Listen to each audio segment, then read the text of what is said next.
Hi guys, how's it going? My name is Jason Sari. I'm a financial advisor with the Premier Client Group. On the side, I run this YouTube page and a Facebook group called Financial Education for Retirement, just to help foster financial education in anybody I can reach. But let's get into the video today on what a registered investment advisory is.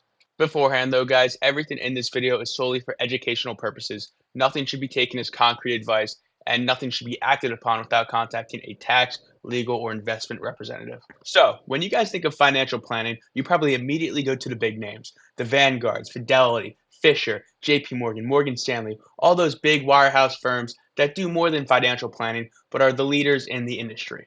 Well, there's also smaller companies. They are called RIAs or registered investment advisories.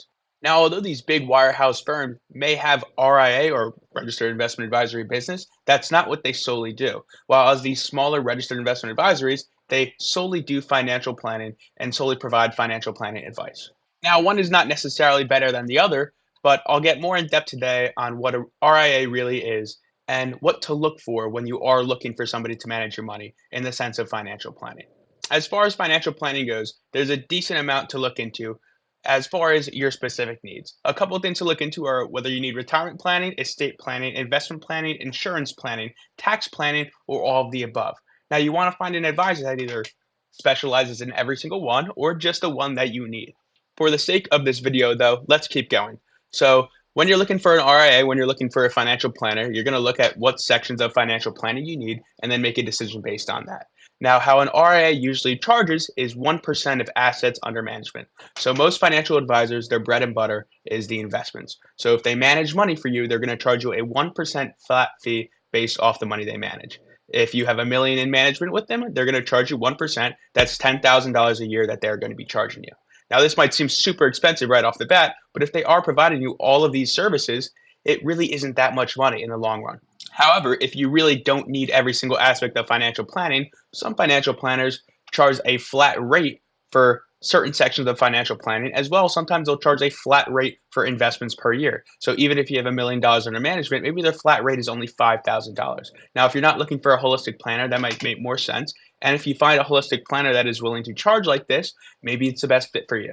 So the way the registered investment advisors really separate themselves from the big wirehouse firms is the relationships aspect of it. With the big wirehouse firms, you might feel like you're getting lost between the cracks, or if you're not a super high net worth client, you might be dealing with somebody different every single day. You're never going to be talking to the same advisor. While with a registered investment advisory, it's usually a small team, and they're going to be with you every single step of the way through your financial planning goals.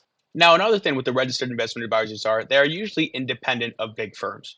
There can be, again, registered investment advisory business going on in a big firm like a Fidelity, JP Morgan, Vanguard, but a registered investment advisor that is standalone is completely unreliant of any of those big names. The big names don't have control over what these smaller companies can buy, which sometimes can be a really beneficial thing. The best way to explain this is if you go to a Ford dealer, they're going to sell you a Ford. If you go to a Chevy dealer, they're going to sell you a Chevy. If you go to an independent car salesman, they're going to sell you what's best for you based on what you're looking for.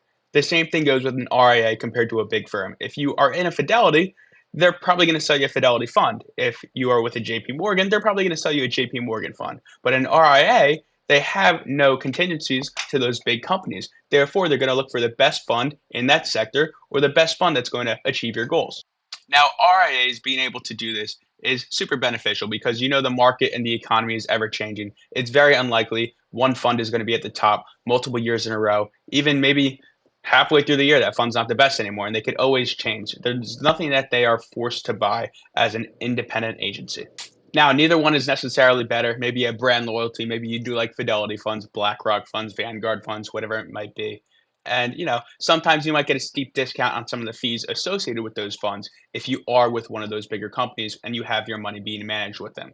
But again, it's nice to look out for as far as RAs go. That complete non-bias is a very cool aspect when managing money. That is really it though, guys. An RIA is solely different than one of those big names because they're completely independent. They're independent of anybody. Nobody's going to tell them what to do. Nobody's going to make their decisions for them. And they're much more specific to each client that they deal with. But, again, neither one is better. Sometimes that big wirehouse might be best for you. Sometimes an RIA might be best for you. But it's good to keep in mind when looking for one of these companies to manage your money. Otherwise, guys, if you would like more specific information based on insurance planning, estate planning, tax planning, retirement planning, investment planning, pretty much anything to do with personal financial planning, please check out the rest of the videos, like and subscribe, and drop a comment if you'd like me to focus on one or more questions that you might have. Otherwise, check out the Facebook group Financial Education for Retirement. It's a great group with certified financial planners that are members willing to answer questions at any time of the day.